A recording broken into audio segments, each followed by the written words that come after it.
Passage très intéressant, les chaudrons. Le Roswell russe. C'est même extrêmement mystérieux.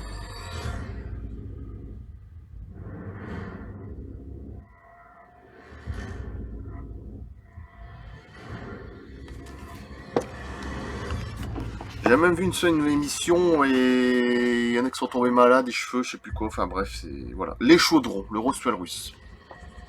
Je vais faire la description, les dessins et tout. La dernière explosion de ce type se produisit en septembre 1880. Un célèbre explorateur de Villiers du 19e siècle, R. Mack, décrivit des chaudrons énormes dont l'un présentait des dimensions gigantesques. L'explorateur constata que ses bords dépassaient du sol et que plusieurs arbres poussaient sur lui. Les chercheurs russes contemporains, Gutenev et Mikhailovsky, interrogèrent un vieux nomade qui avait visité la vallée de la mort, oui c'est ça, c'est la vallée de la mort, et qui avait vu un terrier métallique dans lequel gisaient des êtres congelés à la peau noire, très maigres et avec un seul œil. Portant des vêtements en métal. En 1933, lors d'une visite à Uluyu-Cherkessek, Mikhail Petrevitch Koretsky et Vladivostok se virent rencontrer par un guide Kayut comment ceux-ci avaient découvert 10 ans plus tôt plusieurs chaudrons plus hauts qu'un homme et qui donnaient l'impression d'être récents. Koretsky décrivit les chaudrons qu'il vit personnellement entre 1933 et 1939 comme ayant un diamètre compris entre 6 et 9 mètres mais aux formes non sphériques. Ils étaient faits d'un étrange métal qui empêcha l'explorateur d'en détacher un quelconque fragment. La surface métallique de l'un des chaudrons était couverte d'une sorte de couche d'émerie ou de papier de verre, revêtement qui ne parvint pas non plus à entailler. La végétation qui poussait immédiatement autour de ces objets était très curieuse. Elles étaient nettement plus touffues et l'herbe était inhabituellement haute et atteignait 2 fois la taille d'un homme. Koretsky et 5 compagnons dormirent une nuit à l'intérieur d'un chaudron. 3 mois plus tard, l'un d'eux perdit tous ses poils. Voilà. Koretsky développa quant à lui de mystérieuses, minuscules et douloureuses taches sur le côté de la tête sur laquelle il avait dormi dans le chaudron, et aucun des traitements qu'il essayait ne lui permit de s'en débarrasser.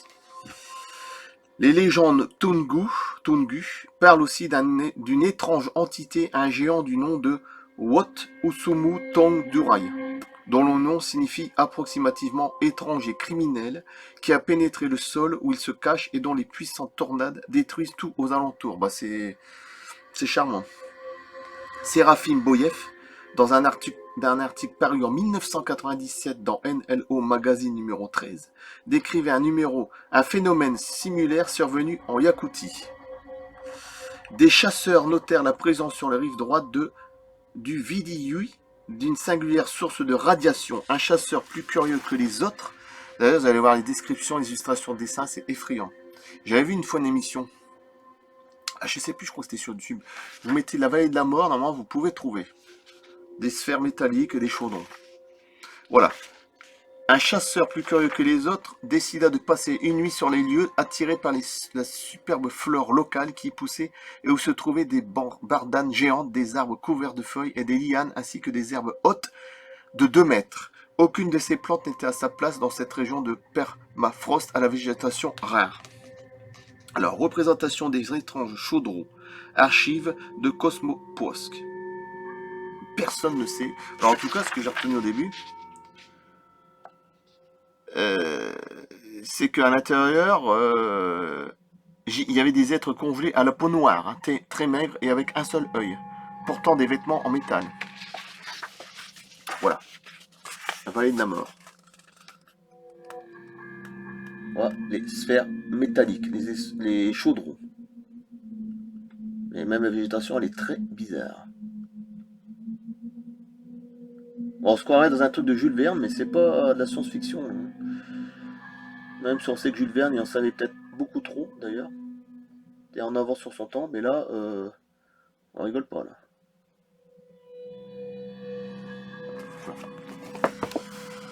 Le lendemain matin, le chasseur hurla de terreur à son réveil lorsqu'il s'aperçut que tous ses cheveux étaient tombés de sa tête, un peu comme moi.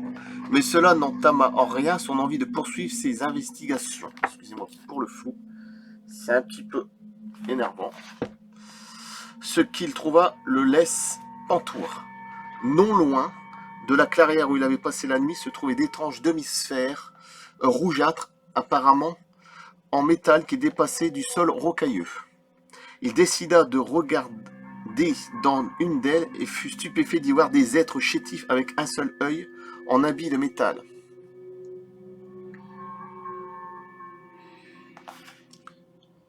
Vadim Chernobrov en Yakoutie, je vous ferai voir après. En 1938, on observa en Yakoutie un étrange phénomène qui rappelle fortement le récit biblique où des ténèbres couvrirent l'Égypte 3 jours durant. Le 18 septembre 1938, l'obscurité s'abattit en Sibérie et il fallut attendre 2 ans avant que les autorités soviétiques permettent que soient publiés des rapports sur cet événement. Le météorologue V.N. Andreev put ainsi faire paraître son témoignage au début de l'année 1940, où il raconte comment il avait observé le phénomène depuis le village de Kalmersed, situé sur le long du Taz, un fleuve sibérien. Le ciel était venu entièrement noir, empêchant les personnes présentes de voir quoi que ce soit. Ce phénomène n'a pas reçu d'explication à ce jour. Alors, mystère nucléaire, hein, ils disent que c'est peut-être un mystère nucléaire, la vallée de la mort fut autrefois un site, mais moi j'y crois pas trop.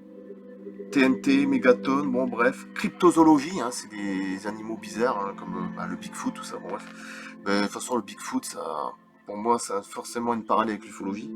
Même si notre livre traite du phénomène OVNI dans l'ancienne URSS, l'actuelle Russie et la communauté des États indépendants, nous ne pouvons passer sous silence de témoignages qui décrivent des créatures hors du commun peuplant la lointaine Yakoutie.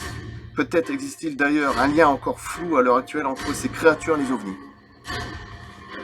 L'ufologue Vadim Chernobrov a recueilli des informations intéressantes sur le sujet de la cryptozoologie en Yakoutie, singularité qu'il mentionne dans son ouvrage Par-delà l'abysse des mystères irrésolus, en français, paru en 1997 à Moscou. Mais on trouve davantage de détails dans l'article de Gennady Lissov paru dans NLO Magazine 2000. Ces deux sources décrivent d'étranges monstres et créatures que l'on a perçus dans les lacs de Yakoutie, ce que j'essaie de vous faire voir avec les sphères métalliques, enfin les chaudrons. Et j'invite les lecteurs qui souhaitent en savoir davantage sur le sujet à contacter directement Vadim Chernobrov via le site internet de Cosmopoisk, cosmopoisk.org. Je ne sais pas si ça existe encore, mais bref. Nous ajoutons qu'un géologue russe, Yuri Metelev, raconte qu'un membre de l'un de ses expéditions en Yakoutie à la fin des années 1960 observa un petit troupeau de bisons dans la région de Kandiga. Mais le biologiste à l'origine de cette découverte, Boris S. Slickman, pas Slipman, disparut sans laisser de traces quelque part dans les mystérieuses terres de Yakoutie. D'accord. Etc., etc. Ils ont même découvert des défenses de mammouths 3000 ans de cela, je veux dire. Il y a 3000 ans.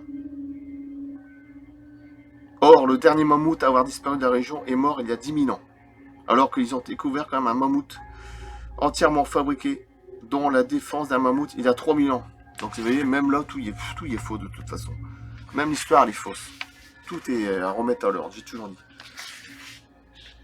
Les chaudrons. Vadim Chernobrov en Yakoutie. Je coupe là. Et je vais faire les chaudrons. Lisez bien au-dessus. Hein. Demi-sphère rougeâtre apparemment en métal. Avec des êtres à l'intérieur avec un œil. Hein. Habillé en métal aussi. Hein. Et voilà. La vallée de la mort. C'est très intéressant. Les chaudrons. Et je coupe là. Merci. À bientôt.